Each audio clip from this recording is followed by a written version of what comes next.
You might want to avoid these churches for their scary ghost stories, evil presences, and paranormal activity. You'll never expect that these churches can hold such terrifying ghosts. Coming in at number 5, we have Oradour Church in France. Located in central France, a few miles from Limoges lies a now abandoned town called Oradour-sur-Glane. The town is now filled with empty houses, train lines that are out of order, and a sign of tragedy. With roadside walls pocked with bullet holes, fire marks, scorching stone houses, the church roof has gone through some massive explosion. This tragedy happened on June 10, 1944, when Adolf Dieckmann received information from members of the Vichy regime that SS officers had been captured and were being held by members of the French resistance at Oradour-sur-Vetis. Dieckmann led his team to Oradour-sur-Glane intent on revenge. Whether he went to Oradour-sur-Glane instead of Oradour-sur-Vetis on purpose, or whether he mixed up the two towns because of the similarity in their names, is something we will never know. The men of the village were quickly rounded up, then herded into a variety of surrounding barns and garages, as the women and children were confined to the local church.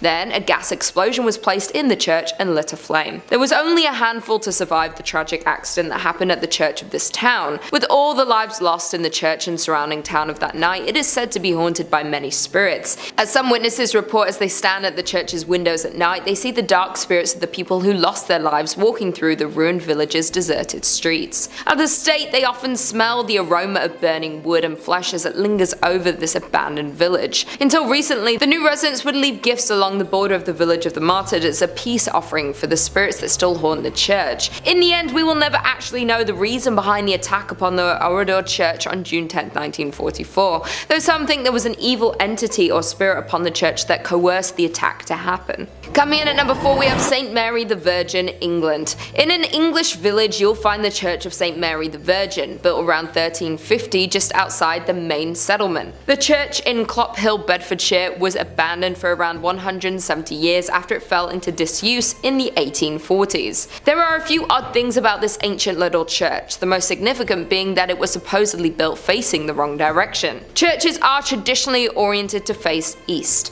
the direction from which the sun rises, which in the Christian religion is associated with the location of heaven and the return of the Messiah. Churches are positioned with the altar facing east, so people will pray in that holy direction. Some have claimed that because St. Mary the Virgin Church faces away from God, it thus opens its doors to hell. Indeed, the church has a long history of reported hauntings and supposed satanic rituals. The 14th century church was reportedly used for satanic rituals in the 1960s. As rumor has it, bones were dug up and arranged in satanic patterns. A paranormal investigator has speculated that some kind of black magic was performed at a church in Columbkille, making it one of the most haunted places in Bedfordshire. The investigator explained that there's definitely something strange going on at the church, and this personal view is that it's down to black magic practices held there. He explains that he has also had many people confess the terrifying experience that they've had with the church. One filmmaker told the investigator that he saw a dark shape that was extremely tall coming towards him. The filmmaker and his colleague ran when he felt something grab his arm, even though he couldn't see anything. Once police arrived to the scene, instead of laughing the claim off, they congested that they've spent a lot of time guarding the abandoned site, as many people experienced the same thing. Over the years, many people have reported seeing strange things near the church, from mysterious hooded monks to tall dark figures. In at number 3, we have Egghill Church, Spring Hills, Pennsylvania. Considered one of the most haunted churches known to man, we have Egghill Church in Spring Hill, Pennsylvania. The church was built in 1860 and was out of use by the 1920s. The most well-known story about Egghill Church is of the great number of people that supposedly lost their lives. This occurred at the turn of the century in the 1800s, when the pastor at the time ended the life of his whole congregation by poison and kept them in the nearby woods. Other stories say that the pastor only ended the life of the people of the parish. He reportedly would end their lives one by one under the mysterious circumstances and got away with it, until the day that he would be discovered, where he would end his own life in the church. Some who have been to the church say they have seen drawings of pentagrams and goats appear on the walls and ceilings, written by some unknown entity. Others say that from outside the church you can hear strange noises coming from the inside when the church is locked up and supposedly empty. Some claim the sounds are similar to children's voices. Therefore, there is no doubt that this haunted church has the potential to be cursed by the devil. Number 3. Monaster Nagayal the Duff. or Abbey of the Black Hag if you don't got all that time. Wow, you see that? You see what that church is called in that little chyron below me right now? I'm just supposed to pronounce that with like my lips? Okay, it's also called the Abbey of the Black Hag, and that's what we're going with. We're not calling it that other thing.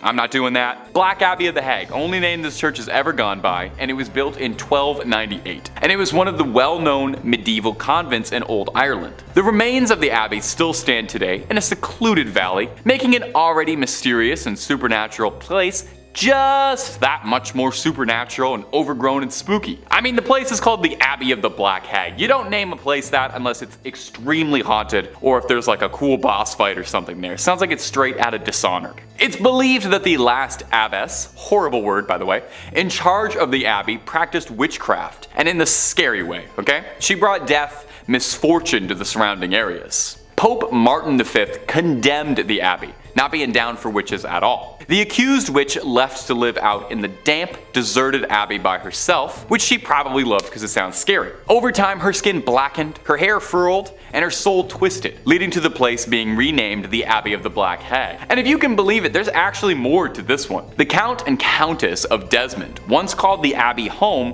when attempting to flee their attackers, where the Countess was fatally struck by an arrow and buried by her husband. But it wouldn't be the end of the Countess, because sightings of a ghostly figure around the ruins of the abbey were common, meaning someone eventually went to dig up that grave, finding worn out finger bones, meaning she was still alive when she was buried. It's said now that a woman's panicked shrieking can be heard in the early hours around the abbey. Number 2. The Borley Rectory. The Borley Rectory is an old London estate that has the unique distinction of being considered the most haunted building in the United Kingdom. No big deal, or anything. Almost immediately after its construction, stories of hauntings started to creep out. One of the first local legends says that in the 12th century, a priest and a nun had a naughty little affair, and when they were discovered, the nun was bricked up and left to rot in the nearby church. Since then, they say that her spirit roams the rectory. In 1900, 4 daughters of the then estate owner all said that they saw a nun wandering around the estate late at night. They tried to talk to her, but got no response back, just a scary ghost stare. The family claimed they'd see this nun around the property, and on one occasion they thought they saw the spectral apparition of a horse-drawn carriage with a headless rider, some real Sleepy Hollow stuff. From there on, there was all these reports of bizarre sounds or strange shadows creeping out the corner of your eye. In 1927, the estate changed hands as the original family owning the estate had all passed on, and a new family, the Smiths, had moved in. Shortly after, they discovered a human skull in the cupboard in a brown bag.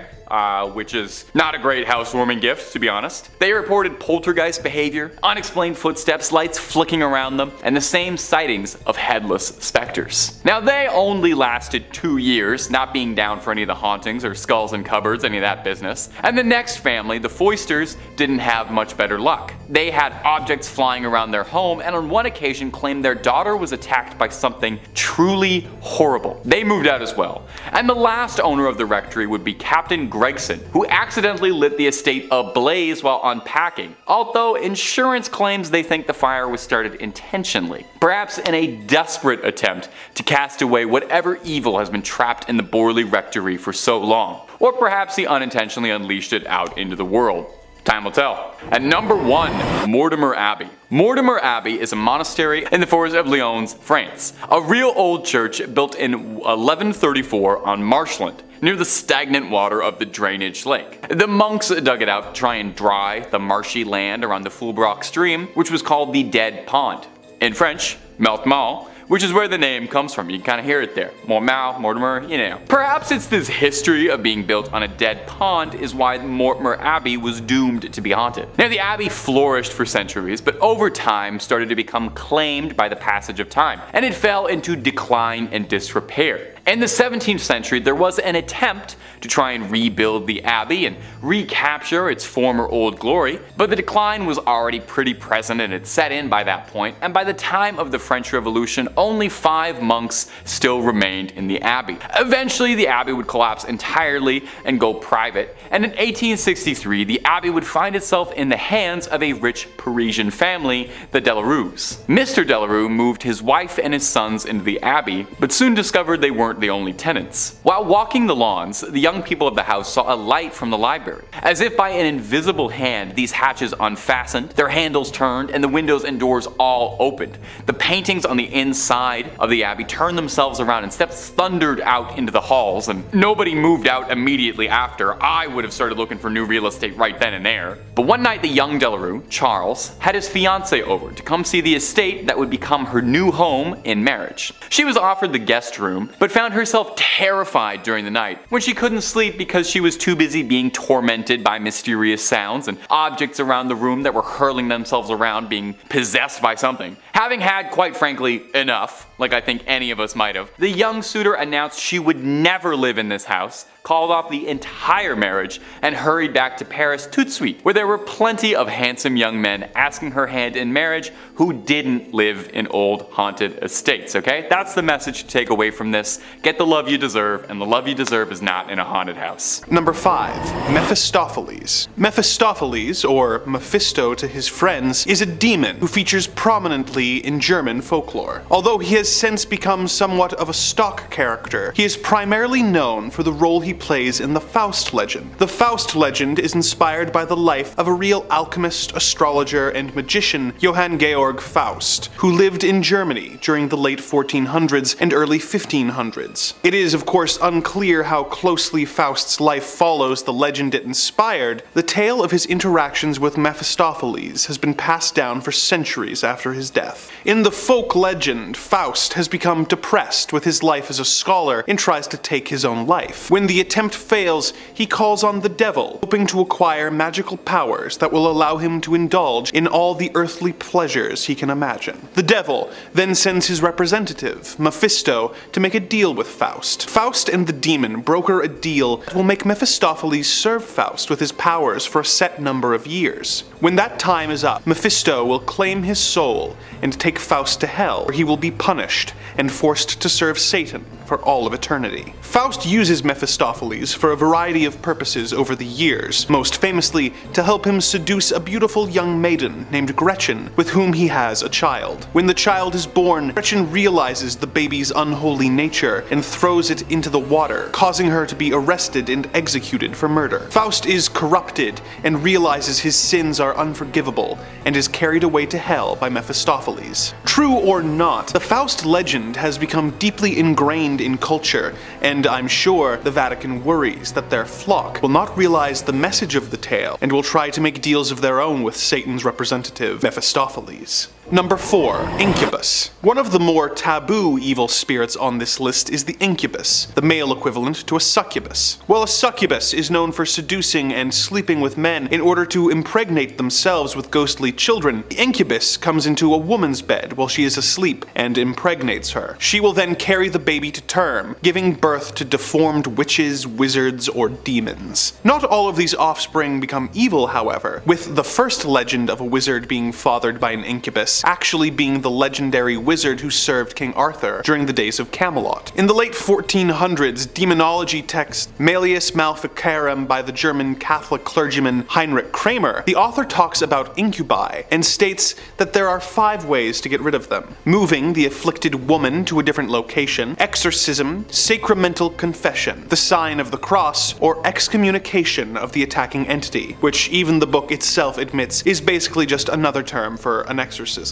If we are to believe Kramer's account, then incubi seem to be relatively easy demons to get rid of, for a demon, being subject to all of the usual tricks of the exorcist trade, and being able to be shaken by simply moving. But according to the works of the Franciscan friar Ludovico Maria Sinistari, they are much more difficult to deal with than the typical demon, with him saying that an incubus does not obey exorcists, has no dread of exorcism, shows no reverence for holy things, at the approach of which they are not in the least bit overawed. If this description is true, then this would be one of the types of demons the Vatican would most most dread going up against, as none of their usual tools or techniques seem to have any effect on this seducer from hell. In at number 2 we have Aquia Episcopal Church in Virginia. This church is said to be one of the most haunted churches in Virginia. Legend says that the church and the church graveyard, which has graves dating back to 1738, are both home to paranormal activity that has taken place for over 200 years. Even the early years of the church being opened were marked with tragedy. In the mid-18th century, a woman was hiding from a group of men within the church's walls and lost her life. Even more upsetting was the fact that she was not discovered until years later, when the church reopened after the Revolutionary War. No one knows exactly the details of the loss, yet there have been several claims of paranormal activity since. Her hair just as blonde as the day she lost her life. At that time, the church had lost funding due to the Revolutionary War, and that might have been the reason why no one discovered her body until later. Moreover, it's been said that blood stains from the murder remained on the floorboards for nearly 100 years, till it was replaced altogether with concrete. Many ghost stories worked their way through the community after the skeleton was discovered. Many parishioners refused to set foot in the church after dark. In the 1900s, people decided to seek evidence of hauntings for themselves. Many returned with chilling tales of having encountered an unfriendly presence. Built before the Civil War, this church is reportedly visited by the ghost of a soldier killed during the conflict. The most haunted part of the building is the church tower. Others claim that the reason for the haunting involves a young woman who was murdered there. The eerie lights and unexplained sounds are reason enough to stay away after dark. Even today, there is plenty of paranormal activity associated with the church grounds. Many visitors have reported hearing footsteps running through the graveyard accompanied by the sound of a violent struggle. Others claim to see the figure of a young golden-haired woman peering from the balcony window. With all the tragedies and loss of lives that happen within the walls of this church, not to mention the paranormal activity, it's safe to assume that there is some evil spirits and energy cursing the church. And finally, in at number 1 we have St. Columbkille, Ontario. Dating back to 1855, St. Columbkille Church was founded and located in the hamlet of Uptergrove. The original frame church was torn down and the present brick edifice was constructed in 1905. This structure sits on a hill far back from the road and can easily be viewed when driving on Highway 12 east from Aurelia. The ghost stories have been spreading since over 100 years ago, classifying the church was haunted, and these tales have been circulated ever since. Today, the church is deemed haunted by some local residents and visitors. There have been many reports of ghost sightings, shadowy figures that will suddenly appear, creaking doors, and eerie music that will play randomly from the organ. There have also been numerous reports of shadowy sightings of a figure wearing a black hat that floats through the choir area, creating chills for those who had observed it. Mysterious candlelight has been seen flickering from the windows on stormy nights. Many believe the spirit responsible is that of a former priest who, according to legend, pledged to complete a specific number of sermons, though he lost his life before he was able to attain that number. Now some churchgoers say he is returning to fulfill that promise. Number 3. Master Leonard. I never thought someone named Leonard could be frightening, and yet here we are. Leonard is one of the spirits or demons featured in the 1818 demonology text, the Dictionnaire Infernal by Jacques Collin, which describes various demons as well as their hierarchies. Leonard is described as a 3-horned goat with the face of a man who uses his horns to initiate his followers and grant them satanic powers. His job title is Grand Master of the Nocturnal Orgies of Demons, which is undeniably impressive. He is known for having banquets thrown in his honor by his followers, where they all consume the flesh of a stillborn goat, which is then eaten without salt and boiled with reptiles in order to depurify the sinless meat. He also has a habit of transforming into a handsome young soldier and luring young women into the wilderness, where he will impregnate them, with all the resulting children being stillborn as an offering to sin. Male followers of Leonard are granted the ability to transform into monstrous animals, or even the incubi, which we already detailed. What makes Leonard so frightening for the Vatican isn't just his ability to corrupt people, but the idea that his actions directly lead to more demonic creatures that they are then unable to effectively fight being created. Number 2. Abaddon. The term Abaddon is a Hebrew word meaning destruction or doom. The term is used in the Masoretic text of the Hebrew Bible throughout both the Old and New Testament to describe moments of doom or destruction, such as in Job 26 verse 6. The Sheol, meaning grave, is naked before him, and Abaddon has no covering. But it is not just a catch-all term for doom and destruction in the Bible. It is also a figure in the book of Revelations chapter 9. Then the 5th angel sounded sounded his trumpet, and I saw a star that had fallen from heaven to earth, and it was given the key to the pit of the abyss. The star opened the pit of the abyss, and smoke rose out of it like the smoke of a great furnace, and the sun and the air were darkened by the smoke from the pit. And out of the smoke locusts descended on the earth, and they were given power like that of the scorpions of the earth. They were told not to harm the grass of the earth or any plant or tree, but only those who did not have the seal of God on their foreheads. The locusts were not given power to kill them, but only to torment them for 5 months. And their torment was like the stinging of a scorpion. In those days, men will seek death and will not find it. They will long to die, but death will escape them. And the locusts looked like horses prepared for battle, with something like crowns of gold on their heads, and faces like the faces of men. They had hair like that of women, and teeth like those of lions. They also had thoraxes like breastplates of iron, and the sound of their wings was like the roar of many horses and chariots rushing into battle. They had tails with stingers like scorpions, which they had the power to injure people for 5 months. They were ruled by a king, the Angel of the Abyss. His name in Hebrew is Abaddon. The identity of Abaddon is up for interpretation, but many believe that he is the Antichrist, and others Satan himself. Perhaps more optimistically, some consider him to be a representative of God, being a resurrected Jesus. Most interpretations are pretty dire in their assessment. If Abaddon is really Satan or the Antichrist, then it makes sense the Vatican would be nervous about him and his army of locusts. Number 1. Beelzebub. Beelzebub was a deity worshipped by the Philistines, whose name is literally translated as the Lord of the Flies. He was worshipped in Ekron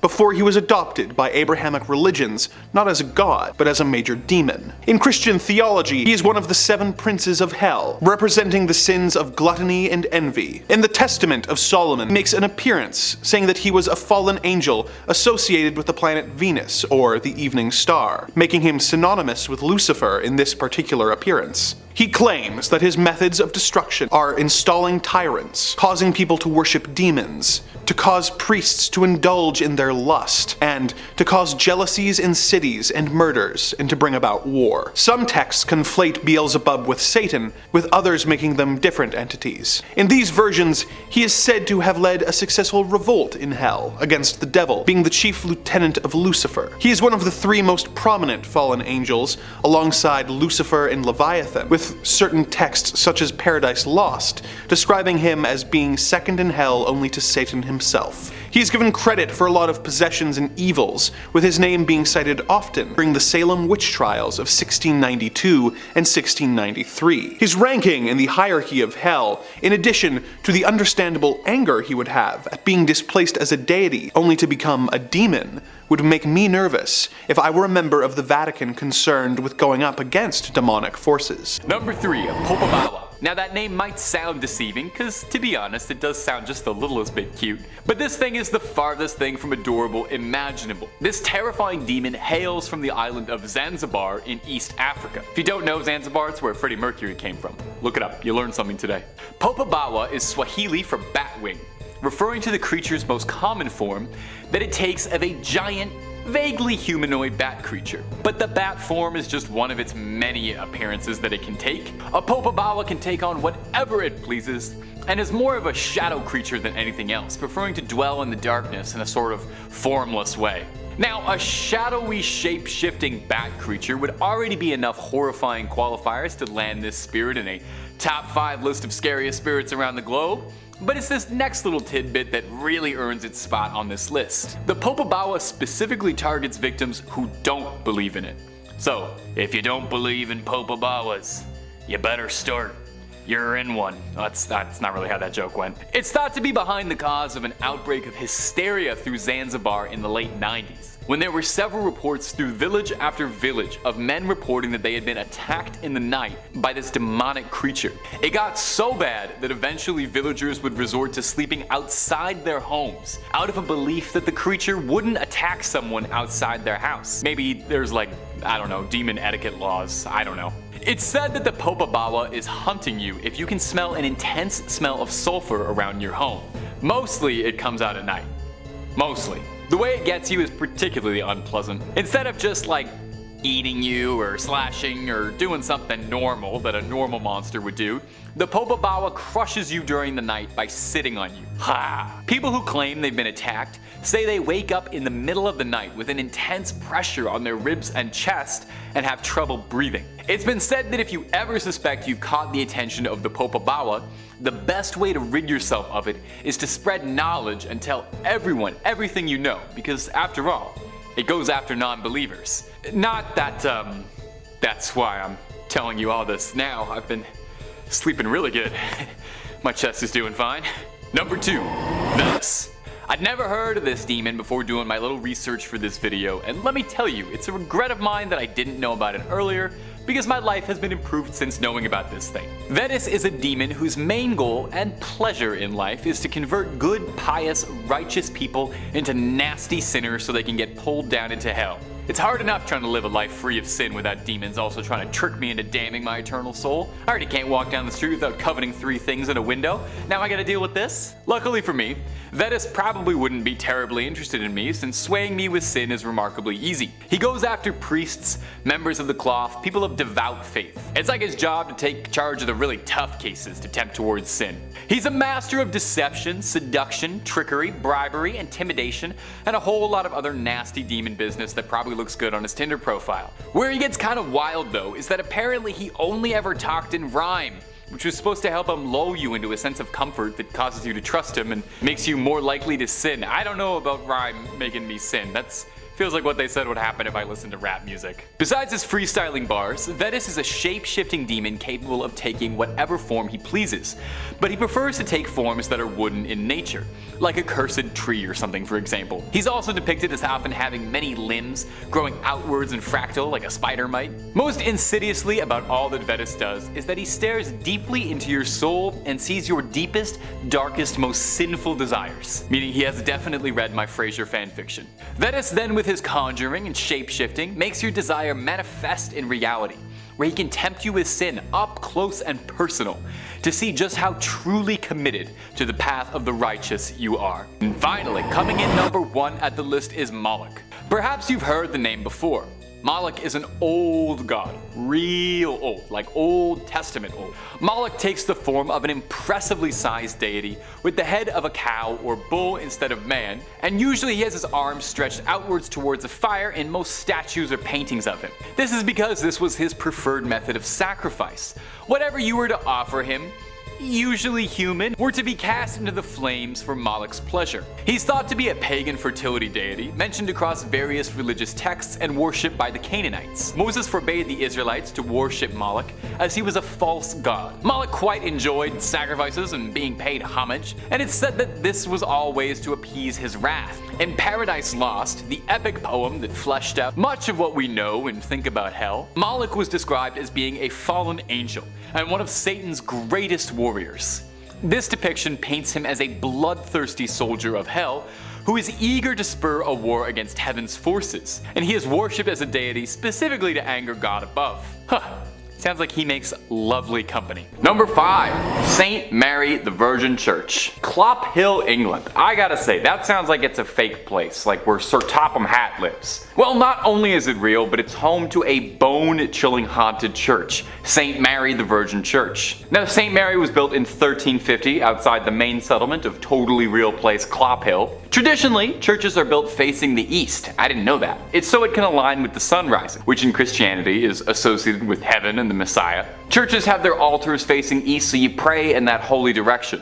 Well, St. Mary's just had to be a little different, and this church is facing the west, facing away from God. And it's why some people believe the church is hosted to evil spirits, as facing west means they've shunned God and opened their doors to the devil. Paranormal investigators have strongly suspected the church as being host to satanic rituals. As the church fell into disuse, it became a popular spot for vandals, and if you believe the legends, black magic. In 1963, a local couple saw 2 people wandering around holding a human skull, which definitely I think would cause you to look twice. The people told the couple that they had found the skull in St. Mary's, where it had been jammed into a wall. When the couple went to investigate, they found on the floor a breastbone, pelvis, and leg bones, all laid out in a pattern used for black mass. Pretty spooky. Scattered cockerel feathers and tracings of 2 crosses filled in red were found inside the church as well. And as if that wasn't slightly unnerving enough, they also found that 6 graves of women in particular had been tampered with as well. All signs seem to be pointing towards some dark rituals happening at St. Mary's Church. Common sightings at the St. Mary's Church range from smaller scale things like strange screeching during the night or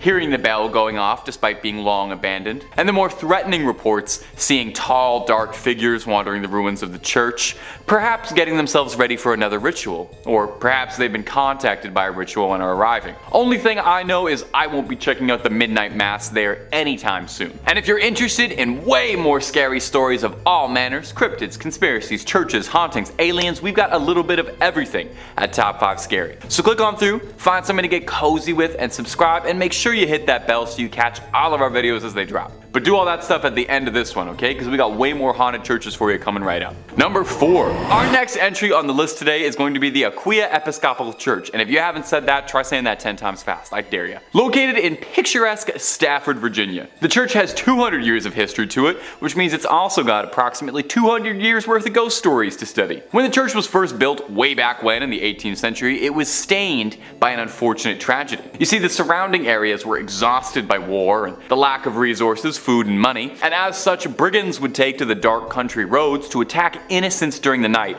for whatever they had on them. Well, one young woman was hiding from a gang of highwaymen and marauders and sought out the church as a safe haven. Unfortunately, the bandits eventually caught up with her and she met an untimely end. Now, these men were never caught for their crime, and her body was not found for hundreds of years, left there to rot and decompose. And many believe that because of this, her spirit is tied to the church. And there have been several reports of hauntings ever since the discovery of those accursed bones. Visitors mention hearing footsteps frantically scattered around at night. These footsteps break into a run, but if you go searching, you'll never be able to find anyone attached to them. Voices can be heard in the room where she was attacked, some saying it sounds like a call for help or a painful scream of a struggle. Some go so far as to say they saw a transparent apparition of the woman in the church's windows or on the balcony. One story comes to us from a custodian who worked the graveyard shift there in the 1990s, claiming that he saw a ghostly woman's face floating above the graces, and says that he saw her smiling at him through the balcony windows before she vanished. One last one on this church. In the 1990s, to celebrate the bicentennial anniversary, the church sent out an invitation to a group of Civil War reenactors to fight a mock battle on its ground. During the night, one of the reenactors was complaining that there was a red and orange light that was flickering the entire night during the church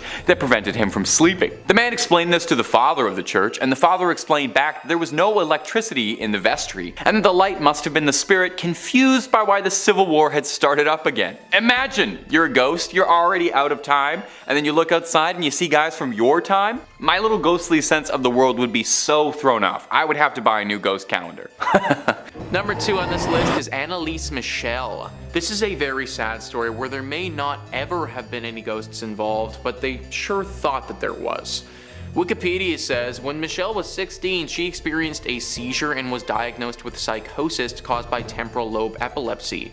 Shortly thereafter, she was diagnosed with depression and was treated by a psychiatric hospital. By the time she was 20, she had become intolerant of various religious objects and began to hear voices. Her condition worsened despite medication, and she became suicidal, also displaying other symptoms for which she took medication as well. After the taking of psychiatric medications for 5 years failed to improve her symptoms, Michelle and her family became convinced that she was possessed by a demon. As a result, her family appealed to the Catholic Church for an exorcism. While rejected at first, true priests got permission from the local bishop in 1975. The priests began conducting exorcism sessions, and the parents stopped consulting doctors. Anneliese Michel stopped eating food and died of malnourishment and dehydration after 67 exorcism sessions. Michel's parents and the 2 Roman Catholic priests were found guilty of negligent homicide and were sentenced to 6 months in jail as well as a fine. This might not be the most terrifying of all of the ghost stories on here, considering the only real ghost involved was the fear that everybody had to begin with. Poor Anneliese would have went through absolute agony in her final days when there probably wasn't any paranormal activity to even begin with. And finally, number 1 on this list is St. Rita's Church. Several decades ago, there was one heck of a ghostly interaction that went down at this church.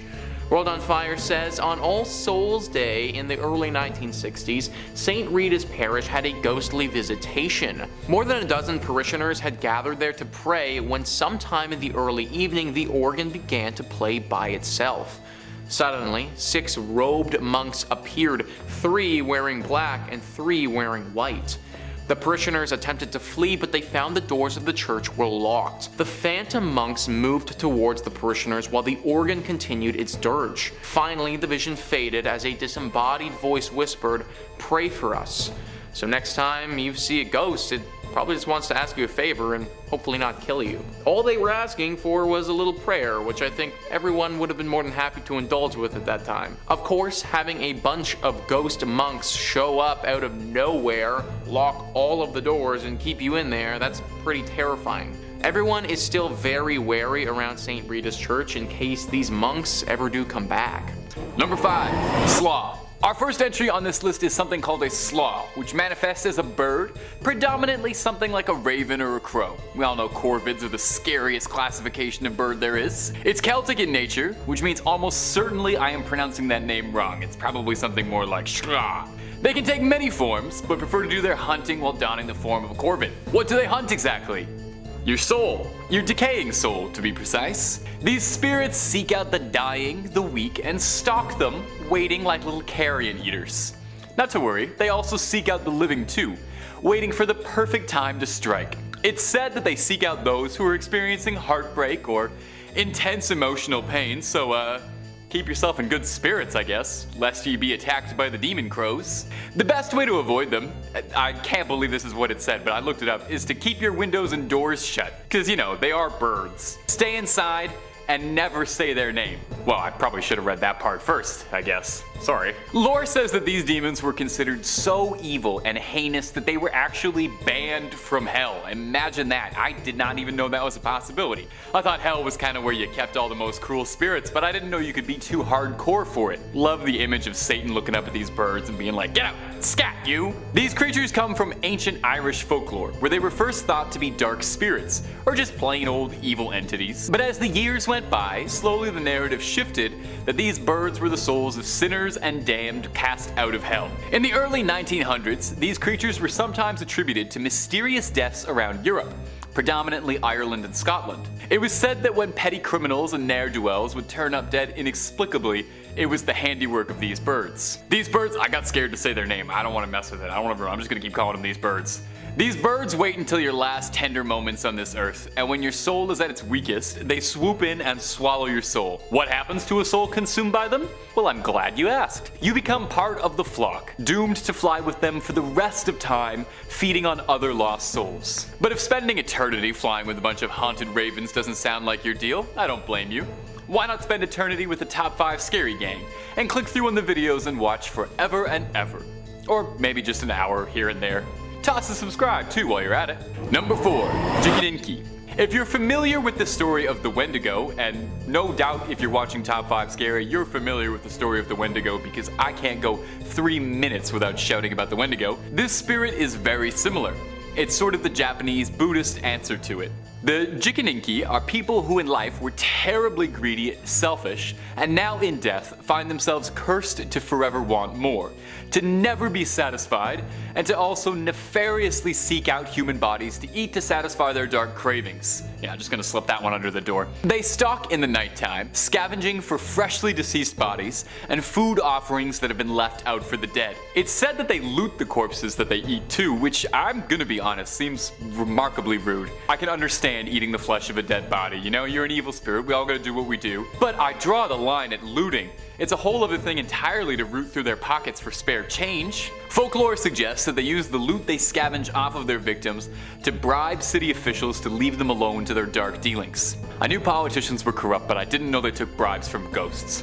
Jinkies, that's a whole new level. It's said that the Jikininki look like decomposing cadavers, with inhuman features like glowing eyes and sharp claws. Interestingly though, some local variants of the tale suggest that they're able to disguise their true nature. They only take this demonic form during the night when they're hunting, and during the daytime, they're able to blend in like any other regular human, perhaps to help them scope out their victims. Should you ever cross a Jikininki, their eyes will be able to give it away, as you'll see the red glow behind their eyes.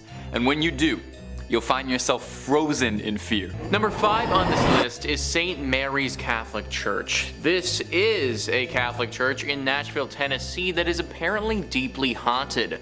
World on Fire says there are 3 ghosts rumored to haunt this church and its grounds. One story holds that a priest died during construction of the church.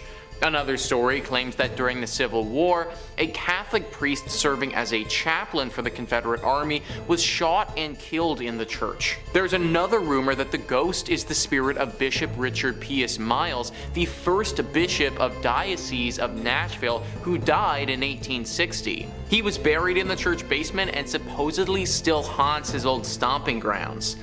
According to one story from 1937, a pounding at his bedroom door woke up a priest in the rectory, but he could find no one there. After he fell asleep, he was woken up again, this time by a pounding on the headboard of his bed. There was no one in his room, so the awakening was attributed to supernatural causes by superstitious locals. I can't say that I personally would substitute a ghost pounding on my headboard's wake-up call for a regular alarm clock, but hey, whatever gets you out of bed in the morning, right? Nowadays, the 3 ghosts that wander around here are sort of just part of the church and accepted among those who pray and worship here. Apparently these ghosts are relatively calm and won't cause too much trouble other than the occasional midnight stomping, that is. There was, however, one story where the chaplain for the Confederate Army ghost attacked someone. It happened over 50 years ago now, but apparently a woman and her young son were walking past the church and got bombarded by this ghost. They both managed to get out okay, but they were obviously really shaken up. Now, nobody knows why this ghost did this or what the story was, but we think that this woman and her son were descendants of someone who had dealings with him in real life. Potentially their grandfather killed this man or something along those lines. It's all a bit hazy, but the good thing is that's the only group of people his ghost has ever chosen to attack before. Other than that, these ghosts are just relatively annoying, but they shouldn't cause you too much problems if you go here. Number 4 on this list is the widow. There was a widow who lived in the 20th century who was a very devout Catholic. For some reason, this woman, who we're going to call Ruth, had a very strong connection to the spirits that were in purgatory. Her story goes like this. The first soul Ruth encountered was her departed husband. He had often been impatient during his bout with cancer and had reproached God. One evening, Ruth heard a voice. That happened almost every evening over a long time when she came in from the stable. Then she suddenly recognizes the voice of her husband, but she isn't quite sure yet. Then she kneels down and just prays the rosary. She recommends her husband in particular. Yes, she thinks, he was often rather impatient. Is that perhaps the reason he must still do penance? A few evenings later, she sees a nebulous apparition right in the middle of the room. She takes holy water and prays, "O Lord, give him eternal rest." It makes her very upset, and then she sees her husband. He speaks quietly. "Don't be afraid, Ruth, it's me. I may come here to ask your help. Pray 3 chaplets each day." And then he was gone. So every day she prays 3 chaplets. Each time she adds, "Good God, forgive my husband his impatience when he suffered." After some weeks, her husband stands again in the middle of the room. He looks well. He's friendly and beautiful.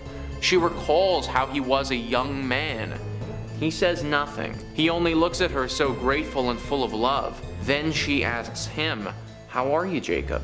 He answers clearly and quietly, "I'm fine. I may come soon. I thank you, Ruth. I thank you so much." And after this, he never appeared again. So that's a pretty famous story, and Ruth went on to interact with many ghosts like this in purgatory through her life. In fact, some people started to speculate that she may even be a ghost herself as well. Number 3 on this list is the Most Holy Trinity Church. Here we have another Catholic church that's meant for worship, but has been riddled by a haunting. World on Fire says there are a few possible origins of the hauntings that supposedly absolutely plague this old parish. One claims that the current church building, built from 1882 to 1885, stands over an old cemetery where some bodies are still buried. Supposedly, the ghosts of the folk under the church haunt the building and mysteriously turn lights on and off, open and close doors, and walk back and forth. Or it could just be living people doing those things, since those activities, believe it or not, are not limited to ghosts. The living can also open doors and turn on lights. At least they could last time I checked. Or maybe I'm a ghost and I don't even know it. Anyways, another source of the ghost legend is that one of the first pastors of the church, Monsignor Michael May, passed away in his bedroom and continues to haunt the church grounds. Apparently, visitors hear mysterious steps at all hours of the night, and dogs have been known to stare as if in a trance at the stairs and dining room of the rectory. In all honesty, dogs staring at things, definitely not indisputable ghostly evidence. I mean, I've seen dogs do some weird stuff before, so I don't think that we can prove anything beyond a reasonable doubt based on their activities. However, it is very important to note nonetheless, whenever a big storm is coming, watch what your animals do. I bet that they'll go and hide or act differently right before a massive thunderstorm or a tornado or something. Us humans, we don't even notice it, we don't sense it at all, but they definitely will. This sort of weird sense, it also translates to ghosts as well, so maybe the dog really is seeing something from the afterlife at this church. Number 2, the wild and wacky life of Pope Benedict IX. Over the years, there have been many controversial popes. In fact, I would bet you can probably find more popes wrapped in controversy than not. While it's kind of pointless to compare sins on a sort of moral scale, it's hard to argue that few popes got up to even half as much chaos and trouble as Pope Benedict IX. So notorious, he once sold the position when he got bored of it. He's just done. He sold it. It said he began his pontification when he was a young man because his family wanted it. They just wanted it. They wanted him to be pope. Benedict loved the lifestyle and behaved the way Joffrey Baratheon would, spending his money on women of the night, hosting lecherous, wild, erotic parties with all manner of man, woman, and apparently animals as well. He really was not picky. It wasn't long before there were conspiracies being drawn up to assassinate the Pope, if you can believe that. Imagine that. There were guys sitting around a table being like, hey,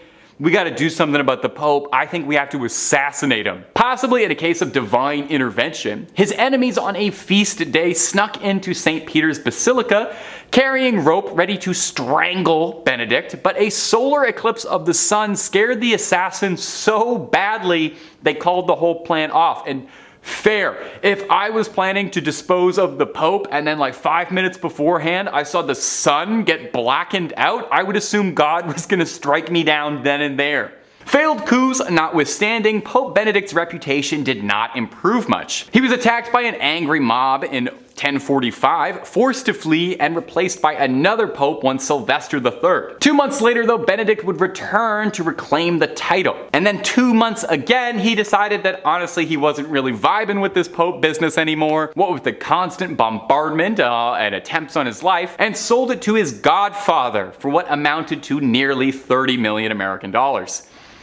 Imagine buying the Pope. Imagine the highest seat you can have in the Catholic Church and you bought it. If you can believe it, like Emperor Palpatine, somehow Pope Benedict returned. They just could not get rid of this guy. King Henry III of Germany had arrested Pope Sylvester for being a false pope, and the godfather Benedict sold the throne to had given up the seat, admitting that it was wrong for him to buy being the Pope. It was wrong to buy the papacy. I could have told you that. Henry appointed a new German Pope while Benedict was in hiding, and then that Pope passed away mysteriously 8 months later after being poisoned, which many historians suspect Benedict had his little fingers in. So Benedict came back to be a Pope for a third time, and no one was putting up with this. Henry III sent troops to drag him out of the basilica, and he spent his dying years in a monastery where he is now remembered as one of the worst popes in history. But he sounds fun. Number 1, Oliver O'Grady. All of these people have been awful or downright embarrassing examples of priests, and yet Oliver O'Grady might be the worst of all of them. YouTube content guidelines really does not like for us to be discussing the kind of crimes that he committed, but I will say this. If I say a Catholic priest committed a crime, it's the first one that you're imagining right now. It's that one. And if you don't know what I'm talking about, you might not be old enough to watch these videos. O'Grady began his career in the early 70s and committed innumerable immoral, irredeemable acts on the most vulnerable members of his flock. By 1993, he was convicted and sentenced to a 14-year prison sentence and a $7 million settlement to the victims whose families and lives he'd ruined. However, and if you don't want your day ruined, pause this video, open up another tab, go watch a video of some like kittens playing or anything. Nothing good is about to happen here. He only served half that sentence. He served 7 years and was then paroled and deported in Ireland.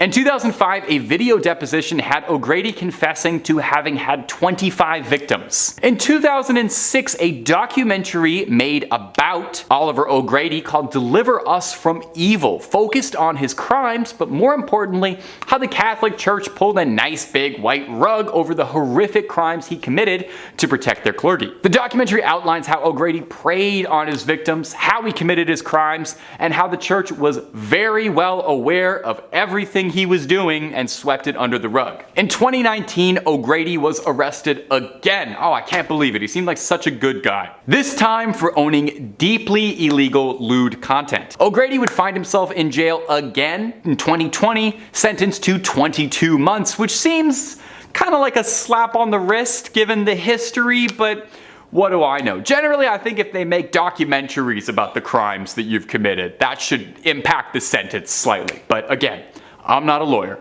I'm just a YouTube host. Number 5 on this list is Lord Combermere, or maybe better put as the ghost of Lord Combermere.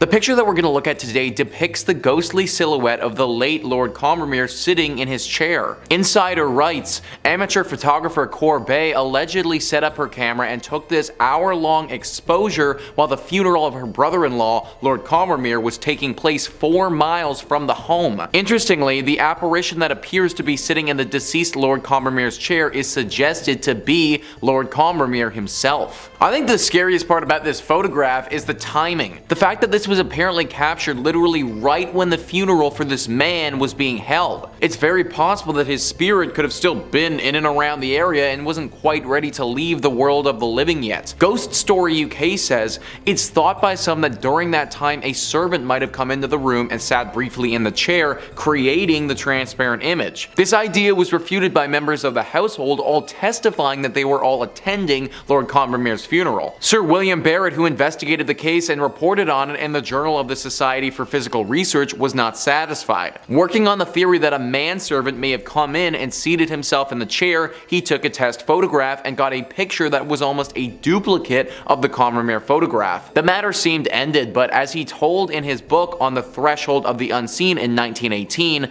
sometime later he received a letter from Lord Combermere's daughter-in-law about the photograph. She said that the face was always too indistinct to be quite convincing to me, though some of his children had no doubt at all of the identity. I may add, none of the manservants in the house closely resembled the figure and were all young men who were all attending the funeral. No one resembled him and everyone was out of the house when this photo was taken. For years, the church and others have tried to explain this photograph, but they just simply can't. Maybe it was the ghost of Lord Combermere, or maybe it was a demon playing a trick on all of us. We may never know. Number 4 on this list is Freddy Jackson.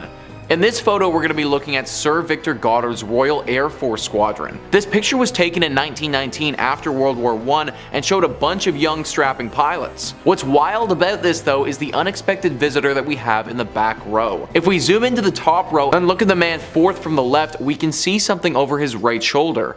An apparition of sorts that resembles a human face. After people started taking note of this and examined it, those who had worked with the squadron identified that face as Freddy Jackson. Freddy Jackson was a mechanic with this squadron for a while, but the crazy part is that he had died in a propeller accident several days earlier. Similarly to Lord Combermere, the day that this picture was taken was the day of his funeral. Maybe his ghost showed up because he was pissed all his friends were taking pictures and not paying their respects. But seriously though, how on earth do you explain a photo like that with tons of other people in it? It's impossible for it to have been staged, and it's clear that there's something there. Hopefully Freddy was able to find peace after his impromptu photo bomb. Number 2 on this list is St. Louis Cathedral. So we already talked about the Lady of Guadalupe Church, but the only reason that church even exists is because of the St. Louis Church, also located in New Orleans and arguably more haunted than the previous one. This church is interesting because one could argue that it's been around a lot longer than the other New Orleans one, but that also isn't necessarily true. That's because this is actually the 4th church to go up on this spot. 3 previous times the church that was here has suffered serious damage that caused it to get replaced. One was from a hurricane that swept through the entire area and totally knocked the church to the ground. One was by a raging fire, and one was simply by wear and tear of being around for so many years. It was during one of the times that this place was in disrepair that that other church was built. Along with these incidents, it should also be noted that the church used to be used to bury some of New Orleans' prominent figures. So when you walk through this church, you're literally walking over a ton of graves in the process. Through the deep history this church has, it's no wonder that ghostly sightings are a regular here. Perhaps the most famous ghost associated with St. Louis Cathedral is that of Père Antoine. Pierre was a Spanish Capuchin friar at the St. Louis Cathedral. He arrived in New Orleans in 1774 and was named pastor. His generosity and kindness to the people of New Orleans made him very popular. He was well liked by all of New Orleans. His death on January 19, 1829 was met with a somber and mourning city. He was laid to rest inside the St. Louis Cathedral 3 days after his death. Since his death in 1829, the ghost of Père Antoine has been seen in St. Louis Cathedral by an untold number of people. His ghost is easily recognized as there's a portrait of him inside the cathedral. It seems as if the ghost of Père Antoine especially likes to show himself around the holiday seasons. Commonly, the ghost of Père Antoine is seen near the altar and on the balconies. So guys, what I just read is from an article written by Ghost City Tours describing how serious this haunting is at this church. Apparently, Père Antoine isn't the only ghost either, but people have reported seeing the ghost of another pastor and some other apparitions of what looks to be people from the 1700s. Clearly, something about a New Orleans church is very attractive to the paranormal. And finally, number 1 on this list is the Abbey of the Black Hag. This church would be a tad bit difficult to pray before entering because there isn't too much left to enter.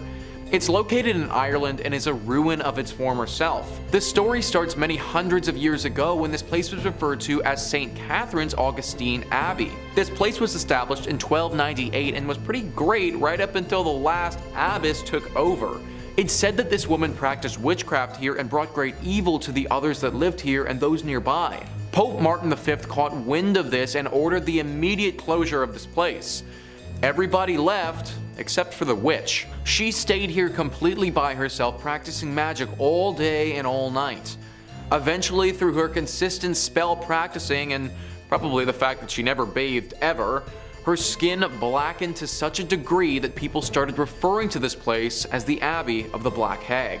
Apparently, this witch still resides here to this day, and the locals fear going here and risking her wrath. Tales have been told of livestock going missing, weird symbols appearing in the ground, and even the occasional child wandering into this area never to be heard from again. I feel like praying before you go to a place like this might not actually help that much. In fact, I'd just try avoiding it altogether if I was you. Number 5 on this list is the farm demon. Most of the time we look at these photos and they're typically pretty old, captured 100 years ago and often chalked up as being a double exposure error or something like that. I don't think that can be said for the farm demon though. Stephen Wagner writes, "This amazing photo was taken by photographer and graphic designer Neil Sandbach in 2008. Neil was photographing some scenic shots at a farm in England as part of a project for wedding stationery. The couple planned to have their wedding ceremony held there later. Neil was astonished when he examined the digital photo on his computer. There, as if peeking around a corner at him, is a ghostly white, almost glowing figure of what looks like a child. Neil says he's quite sure that there was no one there at the time. There's further corroboration that this is a true ghost photo. Neil had shown the couple the anomalous photo, and before the wedding they asked the staff at the farm if they'd ever seen any spooky spooky experiences there before. They didn't mention Neil's photo. Indeed, they admitted that the figure of a young boy dressed in white night clothes had been seen on several occasions around the barn. So it looks as if this barn is haunted by some type of demon child, and Neil just happened to get lucky enough and capture it on camera. I think what's really scary about this though is that they had no idea it was there while they were staying at the farm, meaning that this demon child would have been stalking Neil the whole time. And what's even crazier than that is that this couple literally continued with the wedding. Like, scenery and all that quaint stuff is important, but a demon child running around the grounds? That's definitely a no-go wedding spot for me. Number 4 on this list is the demon pilot. In 1987, Mrs. Sayer and some of her closest friends were visiting Fleet Air Arms Station at Yeovilton, Somerset in England. As is customary with places that have a bunch of airplanes, you gotta take a photo of you inside of one as if you're flying it. Mrs. Sayer hopped into a helicopter that had been out of commission for a while, and she got her friends to take a snap of her while she was in it. The picture that came out was not what Mrs. Sayer or any of her pals expected though. When they took a look at the photo a while later, they saw what is a very clear image of a pilot sitting next to her. Actually, claiming that it's a pilot is a bit of a stretch. In truth, it's just a figure with a white shirt on that looks like a man. What this thing's connection to Mrs. Sayer or to the helicopter is anyone's guess. Apparently, when that photo was being taken, even though Mrs. Sayer had a bright smile on her face, she wasn't feeling so hot. In fact, she was feeling rather scared and anxious. She had no idea why at the time, and it was a passing feeling that went away after a few minutes, but just an overwhelming feeling of anxiety while she was there. To this day, nobody knows what this apparition is, what it's doing there, or what could have caused it to appear. Number 3 on this list is the Pink Lady. In Greencastle, Indiana, there's a massive mansion called the O'Hara Mansion. The pictures in question are by a man named Guy Winters who was investigating said mansion several years ago. This mansion is abandoned and has been for some time, and the locals like to keep it that way. Apparently, they have believed for quite some time that some sort of demonic entity lives there and watches over the grounds. It's thought that trespassing on them could endanger your life. This didn't deter Guy Winters and his friend Terry, who wanted to find out for themselves if there really was some sort of evil presence here. They went into the mansion and stayed there for several days and nights with cameras documenting everything. What they found was the Pink Lady, a vaporous pink demon that Guy Winters was able to snap on photograph. Apparently, as is with most of this demon photography, Guy didn't actually see the apparition in real life, but it was only noticed after the picture was developed. This apparition definitely looks like something evil if you ask me. It almost looks like a demon witch, if that's even a thing, but certainly something that has the intention of possessing you or consuming your soul. This picture went along with a bunch of weird occurrences at this place too. Apparently the two boys were perpetually on edge and kept having strange things happen to them. Things would move without them touching them, the temperature in the rooms would change drastically. They both talked about having a voice in their head that they weren't familiar with, something that had them starting to become convinced that they were losing their minds. They might not have known it at the time, but it seems like all of these things can be chalked up to the work of the Pink Lady. Number 2 on this list is the White Lady of Worstead Church. Similarly to our Pink Lady that we mentioned earlier, we have another vaporous demon ghost thing resembling that of a woman. In 1975, Diane and Peter Berthelot visited the Worstead Church in North Norfolk. Peter snapped a pic of his wife praying on one of the church benches. They didn't think anything about the photo at the time, just a cute day at the church, but months later when they went to go get the film developed, one of their friends saw the photo and asked, "Who's that sitting behind you?" Behind Mrs. Berthelot is what looked to be the apparition of a woman wearing old clothes that were pretty much all white. This was obviously really spooky to the couple since they didn't remember anyone like that sitting behind her when they took the picture. They went back to Worstead Church the next summer and showed it to the Reverend. Apparently, this church for years now has been riddled by the spirit of the White Lady. It's said that this ghost demon is a healer who appears when someone near is in need of healing. When she visited the church at the time of the photo, Diane was in ill health and was taking antibiotics. Now, even though this ghost being is a healer, it can also curse you too. According to one story, on Christmas Eve in 1830, a man boasted a challenge to the White Lady. He said he would climb to the top of the church's belfry and kiss her if she would appear. So up he went. Hours went by and his friends got worried though. They went up to go search for him and they found him in the belfry, cowering in a corner, terrified. "I've seen her," he told them. "I've seen her." And then he died. The demon or ghost or whatever it is clearly capable of totally stunning you out of sheer fright. I personally can't imagine the feeling of literally dying out of fear, but that's what happened here, and it proves that this ghost, if that is what it is, has demonic qualities to it. Now, this church has been turned into a pub, believe it or not, but this presence still lingers. I'm all for getting a brew with the lads, but not at the expense of getting totally shell-shocked like that. Number 1 on this list is the Coventry Demon. Stephen Wagner writes, on January 22nd, 1985, the Coventry Freeman organization were having a dinner event at St. Mary's Guildhall in Coventry, UK.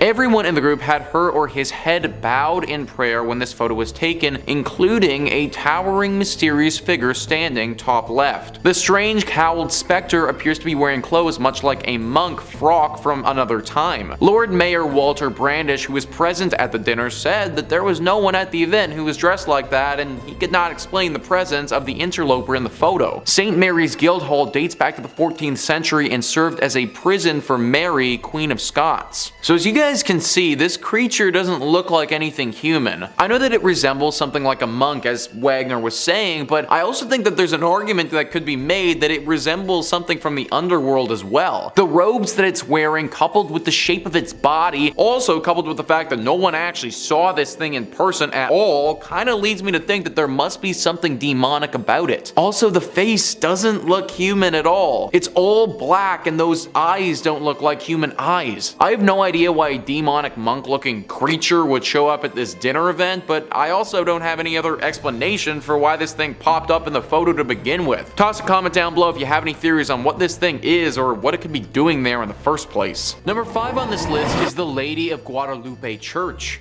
This church is located in New Orleans and is known to the locals as being one of the most haunted spots in the whole city. This location hasn't always acted as a place of worship, but for a long time was a chapel that you really didn't want to end up at. That's because for the longest time it was actually called the Old Mortuary Church. As I'm sure that you can probably guess, the crowd that entered this place wasn't the liveliest. In fact, using the word live to describe them is just flat out incorrect. New Orleans was hit hard many a time with epidemics, with yellow fever being especially bad. There were times during the city's history where the dead were too many to handle and they had to go somewhere. Enter in the Old Mortuary Church. Thousands upon thousands of bodies have went through these doors over the years. In fact, for the longest time, the only people this place saw were the pastors who were here and the countless dead. Everyday citizens were too scared to come here for fear of catching the disease and wouldn't even risk going to see their departed loved ones. Obviously, all this death has left its ghostly mark. Eventually, it was turned into a full-fledged church that people attend, but not before the spiritual damage had been done. Nowadays, the spirits of some of those who died during this harsh period in New Orleans history still haunt the area. Glowing orbs have been seen by those who frequent the church floating around at nighttime. Subtle and faint moans can be heard echoing throughout the walls, as if the moans themselves were wind blowing through the church. The ghost of a man has said to approach people from time to time claiming he needs help and that he was never sick to begin with. This is definitely one of those churches who's seen its fair share of tragedy over the years, and it shows. However, believe it or not, it may not be the most haunted church in New Orleans, but more on that later. Number 4 on this list is St. Helena's Chapel of Ease. This chapel is located in South Carolina and is a ruin of its former self. A website all about Beaufort, South Carolina writes, the chapel was destroyed in a horrendous forest fire that happened after the Civil War. Today, the ruins of the chapel and a graveyard remain. The vault still remains out of order to this very day. The planters left St. Helena with the arrival of Union forces in 1861, and the church never regained its stature. Some stories relate that Union soldiers used it for services during the war, as well as Northerners who came to the area after the war to educate and train the former slave population. The door of the Fripp's vault was ruined by the soldiers, and at some point it was decided to brick up the entrance. According to the story, workmen did a very good job of sealing the vault, only to return the following day to find the bricks removed and neatly stacked beside the mausoleum. This had occurred many times. Convinced that the supernatural was at work, the job remained unfinished. Local authorities had assured that no one had been in the area the previous night long enough to complete such a task. Today, the vault remains empty. The door is half sealed by bricks. One might find the experience of looking into the vacant vault more than a bit unsettling, if not downright eerie. Ever since that moment, regular ghostly sightings have been reported here. A woman dressed in 18th century clothing carrying a child through the graveyard is one of the most frequent apparitions that takes form. People have also talked about hearing people singing here even though they'll be completely by themselves. Usually these songs sound like church songs and are quite beautiful actually. Also, just a general feeling of uneasiness has been reported at this spot very often. This place clearly has a very strong spiritual presence, and I'd highly recommend giving a prayer before entering it. Number 3 on this list is Nidaros Cathedral. Located in Norway, this is referred to by locals as the most important Norwegian cathedral and also the most haunted. Taking a look at this thing on the outside, it's certainly very beautiful, but also gives me some serious haunted vibes. And those vibes are well founded. The church was finished being built in 1300 and is directly in the center of the city of Trondheim. It's certainly been around for a large part of Norway's history, however the hauntings at this church have been pretty recent relative to how long it's been around. It all started in 1924 when Bishop Mary Gleditsch saw something pretty scary and gruesome. The ghost of a monk who had a massive slash directly across his neck. This monk has been spotted haunting the church ever since, but the weird thing is, nobody knows why. Historians have combed through Norway's history and can't seem to find a time that any order of monks would have stayed at this church. Now at the end of the day, this doesn't mean that having a ghost monk is impossible by any means. It's totally possible that a singular monk just happened to be at this church for some reason and through some tragedy died, or by the nature of that cut was potentially murdered. Whatever his reasoning for being there, he certainly is. Many visitors have spotted him, and some have said that they've seen him playing the organ in the church before. I personally can't imagine stumbling upon a monk whose throat is totally cut playing the organ. This is definitely one that deserves a prayer before entry. Number 3 on this list is the couple's demon. William Hope was a paranormal investigator who lived from 1863 to 1933. During that time, he was responsible for capturing a wide array of spiritual photographs which showcase ghosts and demons. Now, after evaluating some of his work, I think it's fair to assume that some of it is doctored. I'm not sure how one man would have been able to capture all the demonic pictures that he did without potentially faking a few. That being said though, I don't think that everything he's done has been doctored, and I imagine that there are some with serious legitimacy to them. One of his most famous is of an older couple with what clearly looks to be a demon standing behind them. When they took this photo, nobody was physically there, and they could only capture this devilish creature when they looked at the film after the fact. Some other entries on this list, I mean, you might be able to classify as a ghost, but this is 100% a demon. The eyes are black and unforgiving, and it looks as if you're getting sucked into a black hole of nothingness. You can't make out this creature's lower body at all, and she's just all black. She reminds me a lot of a few urban legends of female demons appearing around the world. Their stories differ, but there are some commonalities between them all. Usually a woman appears like this to a stranger, asks them a few questions, and if they don't answer properly, will drag them to hell. I'm actually surprised that the people in this photograph managed to get out of it safely without feeling her presence or being attacked while they were there. I'm pretty sure that the church can explain this one, they just probably won't like the explanation very much. Number 2 on this list is the lady in the lift. Whenever you step into an elevator, it feels as if you've stepped into a portal of some kind. If you really think about it, it kind of is a portal considering you start on one floor and then finish on a different one. Now obviously there isn't anything magical about said elevators, and this portal of sorts is really just a mechanical innovation that takes you up and down tall buildings. That being said, this non-paranormal portal definition might not apply to the elevator in this photo. As we can see, there are a few people hanging out and chatting by the elevators. This was a picture captured by a doctor in a hospital in Bolivia. The elevator in the right of the image decided to open all by itself though. The group didn't think anything of it at the time, but when they looked back, noticed something fairly unsettling. The apparition of a woman is clearly standing in the elevator, staring right at them. No one knows who this woman is, but it's clear that she's either a ghost or a demon. Elevators have always seemed to have a connection to ghostly apparitions for whatever reason. Maybe it's because they do give off the sensation of being a portal, but there are a lot of stories connected to elevators and hauntings. This photo actually reminds me a lot of a haunted place in Austria. A young girl was at a university residence during Christmas. She was pretty much the only one who stayed there and didn't go home for the holidays.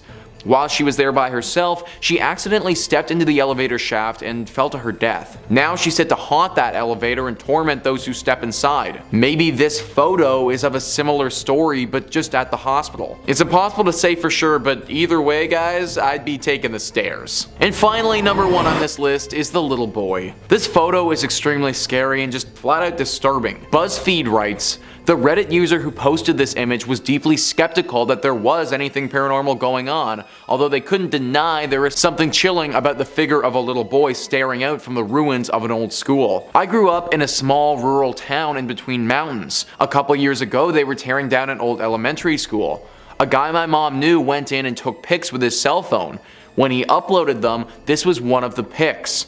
I don't believe in stuff like this at all. I just really don't know how to explain it since it was a cell phone pic, and I'm pretty sure that no one in my podunk hometown knows how to make fake pics. So maybe he doesn't know how, but I know how to explain it. You're in the ruins of an old school, and those ruins are haunted by the demon of a young boy. Sometimes the simplest answers are the right ones, and this to me looks like an example of that. This little dude 100% looks possessed, and you can't even really make out his legs. Nor can you actually see his arms either, for that matter. Kind of difficult to make up a logical explanation for a kid with no arms and no legs floating in the middle of an abandoned school. Also, side note, but can you imagine being the one to take this picture? Like, you turn a corner and you see that dude and your first thought is, I'm gonna pull out my phone and take a picture of this kid. Like, if that's me, I am straight up running out of that thing and we're burning that building hot. Number 5, Hans Schmidt. I think all of us, we want to be remembered for something amazing someday, right? That's only human.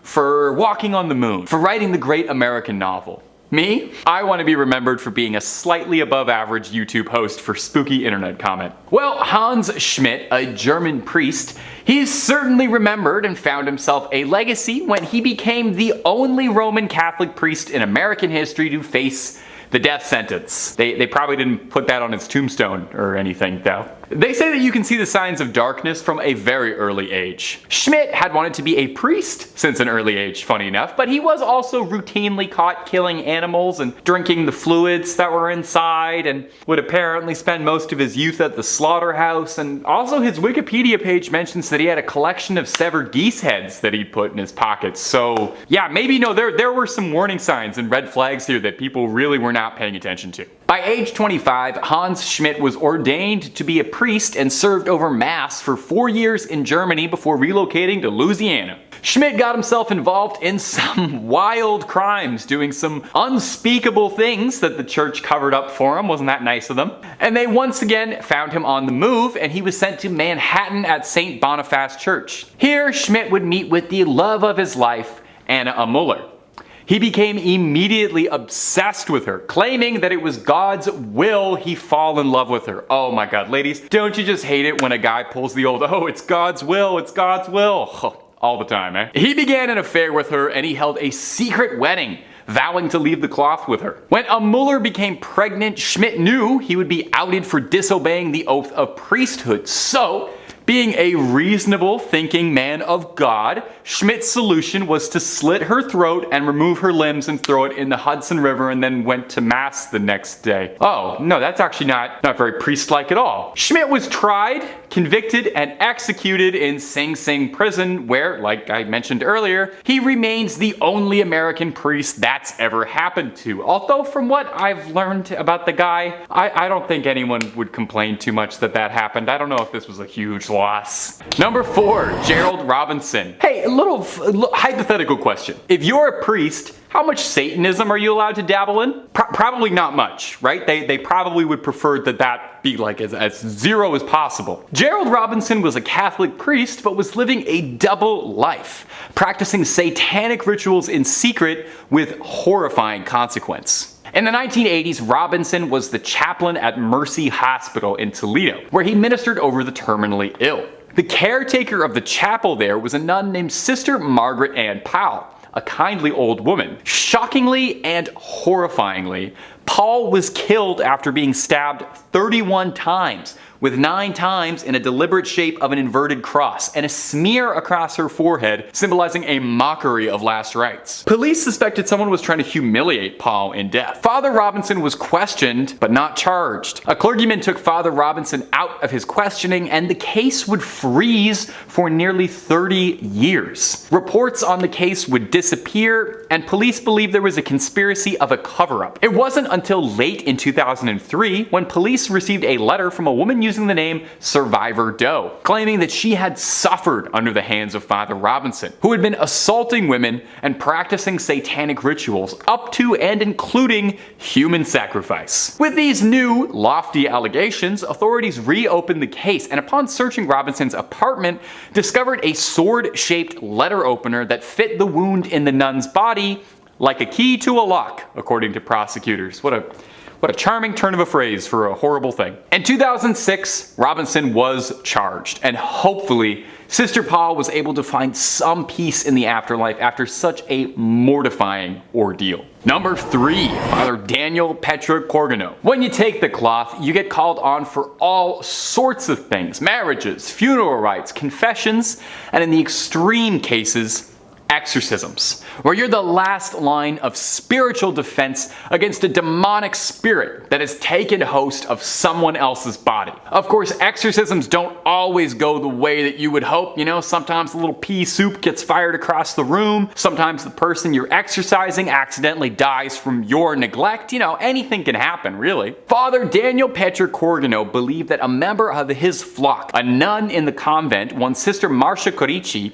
became the unwilling host to a demon that had moved in and paid first and last for rent inside her soul. Now, she was experiencing classical symptoms of schizophrenia, but Corgano believed it to be demonic possession. Sister Corici was bound at her ankles and wrists and given holy water to drink, which she threw up. I don't really blame her. I bet it probably tastes weird. Rather brutally, after this, Sister Corici was bound to a cross and was gagged with a wet cloth soaked in holy water, which we already know she doesn't like the taste of. From here, she was cruelly subjected to a round-the-clock exercising over the course of 3 days. I cannot even imagine how mentally and physically taxing that was. Now, she wasn't fed during this time, nor were any of her medical needs tended to. And I don't know how much you know about like medical stuff or the human body, but you need food to live. Sister Corici would unsurprisingly pass away from complications suffered during the exorcism, leaving this earth a free soul, if for nothing else. Now, Father Corgano would undergo investigation for his involvement in Cornici's death. He insisted that he was simply following God's plan and that he was trying to cure her the way God intended, and her death was an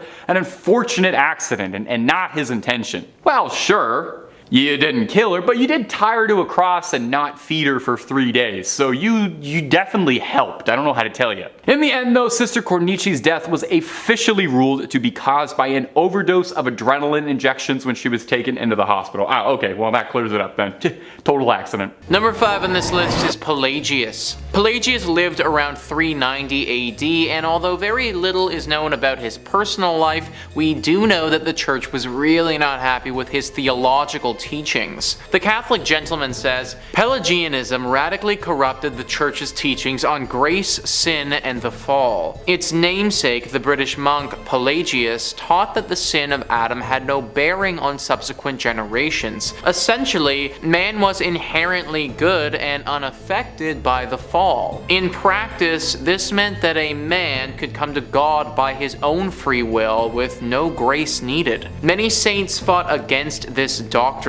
Saint David of Wales stands out among them especially, but it was Saint Augustine of Hippo, arguably the greatest of the Latin doctors, and the church's mightiest champion against heresy, who rose to fight against this inherently venomous strand of thought. Against Pelagius, Saint Augustine upheld the truth that God's grace is entirely necessary for any movement of ours towards God to occur at all. As he himself puts it, we, for our part, assert that the human will is so divinely aided towards the doing of righteousness that besides being created with the free choice of his will, and besides the teaching which instructs him how he ought to live, he receives also the Holy Spirit, through which there arises in his heart a delight in and love of that supreme and unchangeable good which is God. And this arises even now, while he still walks by faith and not by sight. Everything about Pelagius's teachings went against what the church wanted. They wanted and believed that people needed to be committed to God through them, but what this man was teaching was kind of going against that. This scared the church a lot because it was undermining their power to act as the medium for the average human being and God. Therefore, Pelagius had to be stopped. There's no record of him being executed, but we do know that at one point he had to flee Rome and go into hiding to continue his work. Number 4 on this list is Asmodeus. Asmodeus is actually a demon, and whether or not he is real can definitely be debated. But what can't be debated is how scared the church was of him. Grunge says the demon known as Asmodeus appears in the book of Tobit, a Judeo-Christian book of the Bible that's either religious canon or apocrypha depending on which branch of Christianity you subscribe to. Asmodeus is said to be the worst of the demons. He doesn't hesitate to kill, and he has what has to be the lamest, most specific Achilles heel in the history of monsters. In the book of Tobit, there's a young woman named Sarah who would very much like to be married. She becomes engaged, gets married, and then right before the sweet consummating,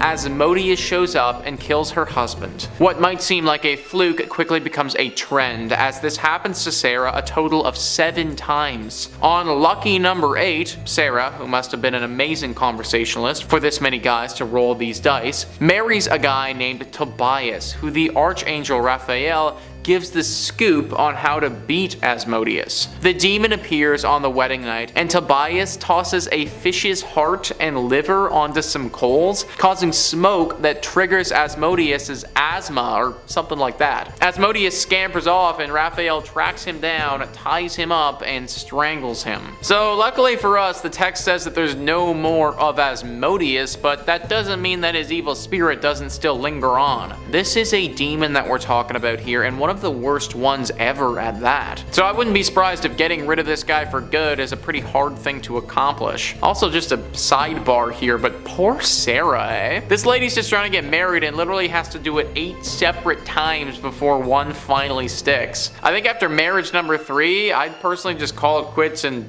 get a puppy or something. Number 3 on this list is Beelzebub, another demon who is probably one of the most famous religious demons out there. Grunge says Beelzebub, a demon with roots in old Philistine religions. His name comes up in the Bible a few times in the Gospels of Matthew and Luke, and he may be a stand-in for Satan, but another translation of Beelzebub is Lord of the Flies. John Milton's theory, described in Paradise Lost, is that he's a lieutenant of hell, second in power only to Satan, which is what folks in the industry refer to as resume gold. The starring role of Beelzebub's career is probably his part in the Salem witch trials, in which he was blamed for inhabiting the bodies of the accused. For anyone riding the fence on whether or not there was any real justice to be had there, it's worth looking at the writings of Cotton Mather, a Puritan minister in the area at the time. In his work of Beelzebub and his plot, Mather wrote that there is a devil in a thing doubted by none but such as are under the influences of the devil. If Beelzebub was actually real, then he is responsible for the death of tons of people due to all of the witch stuff that went down. Not to mention just the trials, but what sort of stuff did he actually make these people do? It could be any number of things that we still don't even know about today. For obvious reasons, the church was not too fond of this demon, but it wasn't just the church.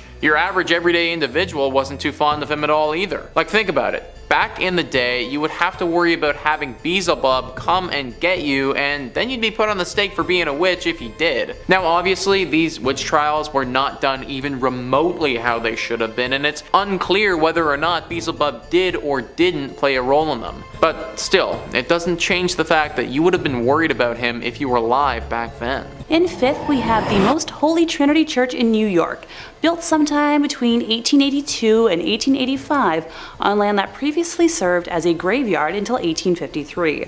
According to local rumors, not all of the bodies residing there were exhumed from the graveyard, and the spirits of those left behind still inhabit the grounds to this day. The church property covers an entire city block, and it is said that there are false closets leading to bricked-up doorways, tunnels, and random sub-basements throughout the church and convent. There are also mysterious passageways on the upper levels of the church, where legend says only priests are able to enter. The church's rectory was built in 1872 by its second pastor, Monsignor Michael May, who later passed in his room on the second floor. Priests who live in the rectory have used that space for mainly a guest room ever since, as no one has ever been willing to live in it on an ongoing basis. Guests have experienced lights being switched off and on, hearing strange noises, and the sound of a person walking back and forth while trying to sleep. Phantom footsteps have also been heard on the staircases in the building, and dogs who were once kept as pets in the rectory would stare in a trance-like state down the basement stairs, as well as into the dining room when the building got cold. In 1897, a parish bell ringer named George Stell's life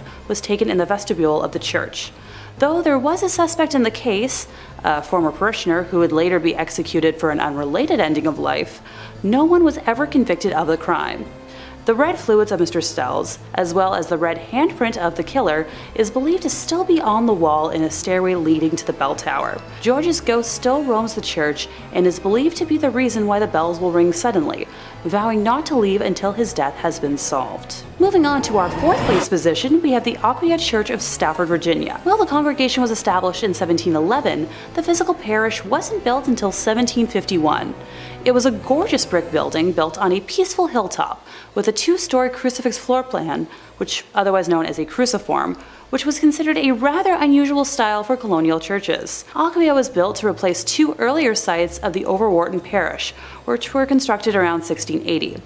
The inside of the church burned down in 1754 and was not rebuilt until 1757. It was then shut down from the Revolutionary War until the Civil War due to lack of funding, before reopening as a stable, campsite, and hospital for Union forces. It was during this closure that a young blonde woman was traveling the dark country roads, rural Stafford County, when a group of highwaymen accosted her. This time period was full of exasperated uncertainty from the war, and with it a severe lack of resources, food, and money. Men would wait hidden on the side of roads to steal the valuables from people walking or riding by their hiding spots. She ran from the men to the sanctuary of the church, but was only able to hide for a little while before they broke inside and ended her life. Her body was hidden in the tower, and the men were never caught. It wasn't until after the Revolutionary War ended in 1775 and the church was ready to reopen for services that what was left of her was discovered, a skeleton with golden blonde hair that was as intact as if she had been freshly slain. The red fluid that spilled on the floor from her death was impossible to remove. Despite using every trick known to man, the stains remained in the tower for well over 100 years, until during a modern renovation when the redness was covered up by concrete. With the facility still being in use today, members of the church have mentioned hearing footsteps walking around at all hours of the day and will break into a frantic run around the church at night, but no one is there. Noises can be heard in the empty tower, with some saying it sounds like a struggle, others describing a groan, whistle, or even a call for help. Many have also mentioned seeing a transparent woman in the church's windows, on the balcony, or even in the graveyard, dubbing her Blonde Beth after the hair of the skeleton. In the 1900s, brave people would try to stay overnight at the church, but were chased away by what they described as an unfriendly presence. A custodian working in the graveyard saw a ghostly woman's face floating above the graves, while another man saw a woman smiling at him through the balcony windows before she vanished. In the middle of this creepy sandwich, in third place, we're taking a closer look at St. Mary the Virgin, located on the outskirts of Columbkille, England. Originally built facing the west sometime around the year 1350, it's believed to have been erected on top of a leper hospital run by monks. I'd like to take a moment to note that it was built in the quote-unquote wrong direction, with churches traditionally facing east, the direction from which the sun rises, which is associated with the location of heaven and the return of the Messiah in Christian religion. Altars inside of these holy buildings would face in the eastbound direction for prayers. Some have claimed that because St. Mary the Virgin faces away from God,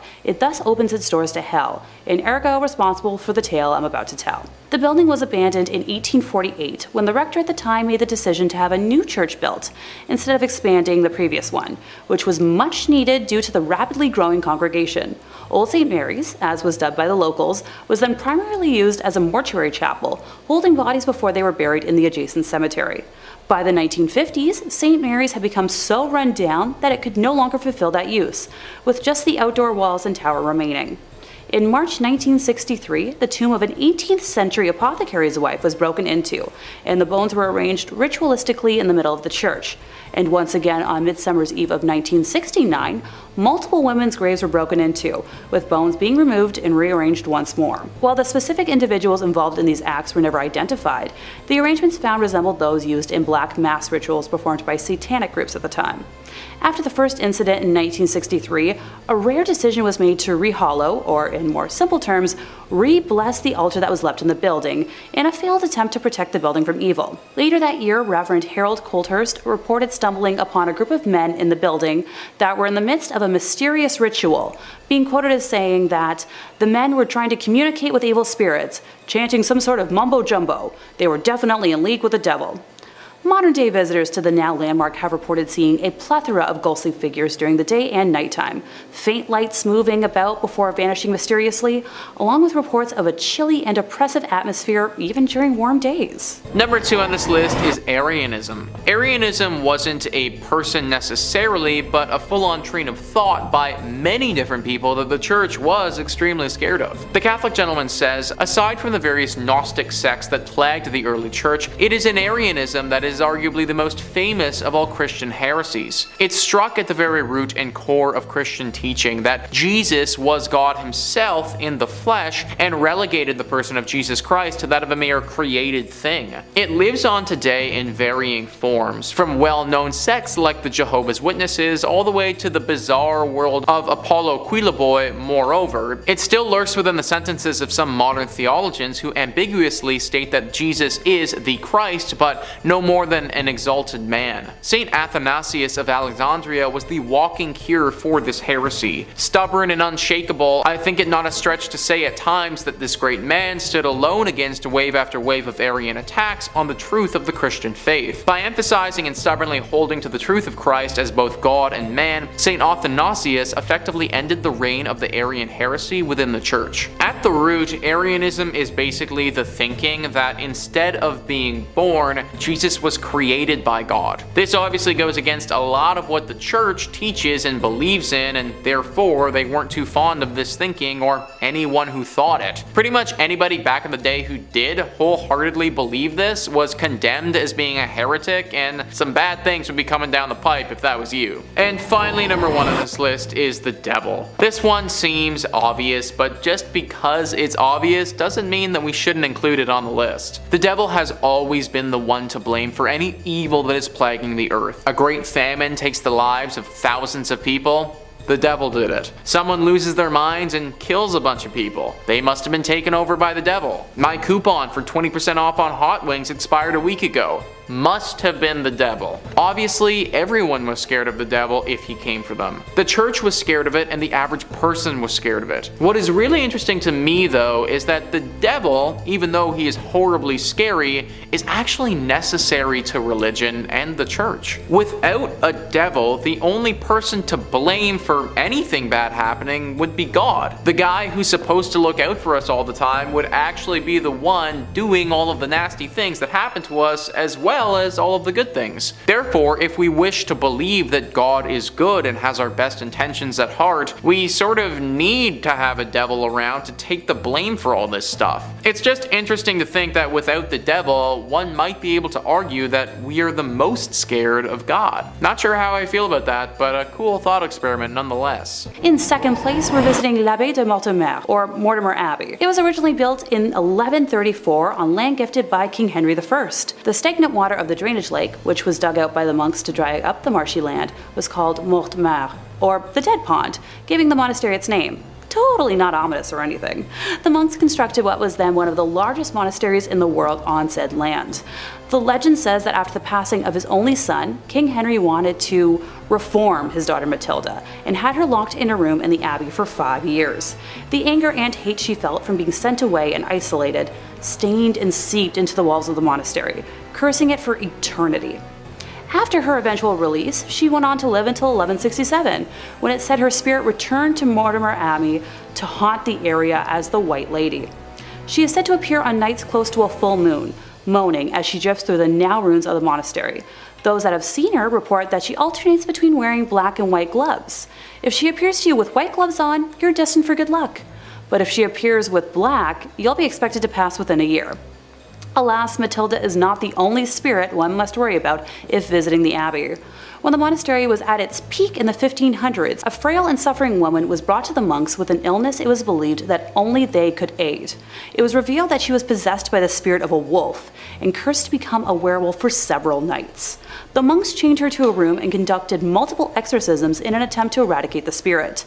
The monks were able to exorcise the evil wolf spirit or demonic force out of the woman, but it then attached itself to the grounds and walls of the monastery. Several hundred years later, in 1884, a man named Roger Saboureau was hunting in the woods nearby when he was attacked by a large werewolf. He shot it multiple times, killing the creature, but when he returned home at dawn, he found the body of his wife bearing wounds matching those he had given the wolf. People say the spirit of Roger's wife and his own heartbroken spirit still wander the area when the moon is full. The abbey was exorcised by the church in 1921, but still remains haunted to this day. And coming in first place, we have the Abbey of the Black Hag, locally known as Monasterngalagduff. Please don't curse me for my pronunciation. St. Catherine's Abbey, or simply as Old Abbey. It's located roughly 2 miles east of the village of Shanagolden, in the townland of Old Abbey. Gee, can you tell where it got its name? One of the earliest recorded nunneries in Ireland, with its first official record being around 1298, it was built on land donated by John Fitzthomas, and has the typical layout for abbeys of its time, with a dining hall, cells, isolated meditation areas, and other rooms still able to be identified amongst the ruins today. During the 15th century, there was a major battle for supremacy in the area between the Earl Fitzgerald and the prestigious Butler family, of which the Earldom of Ormond belonged. It got to such an extent that the local bishop was known to pray for peace between the families at masses. During one of the nightly attacks, Earl Fitzgerald attempted to get his wife to safety, but as he was pulling her onto his horse, an arrow pierced her thigh, shattering the bone and spraying red bodily fluids. As he rode on, the Countess appeared to have succumbed to her injury, leading the Earl to seek sanctuary at St. Catherine's. The heartbroken man was certain his wife had passed, so he swiftly buried her beneath the altar and continued elsewhere to find safety. As the night went on, the nuns and residents began to hear hair-raising screams and made the decision to rebury the Countess in hopes of bringing her peace. When they dug up the body, they discovered her fingers were broken and her nails had been torn off. The poor woman had been buried alive, with a very slow and torturous end of her life. To this day, it is believed that the Countess has been unable to find peace and continues to scream in anguish, waiting for her husband to save her from a fate truly worse than death. Moving slightly ahead in time, we come to the Black Nun herself. Described as one in the order that wasn't content with being humble, helping others over herself, and the servitude to God, she instead craved power. The Hag had her own cell, where she worshipped Satan and performed black magic, becoming a slave to the occult. This was the highest form of blasphemy in the church, and the other nuns in the order fled the abbey, while the Hag remained in her now House of Darkness. To complete her rituals, the Black Nun would venture into the local community and perform depraved, lewd acts and offer sacrifices, with bones of young community members later discovered on the grounds. In modern times, visitors have reported seeing the dark, shadowy figure of a nun wandering, the feeling of being constantly watched, and a disembodied hand reaching towards them.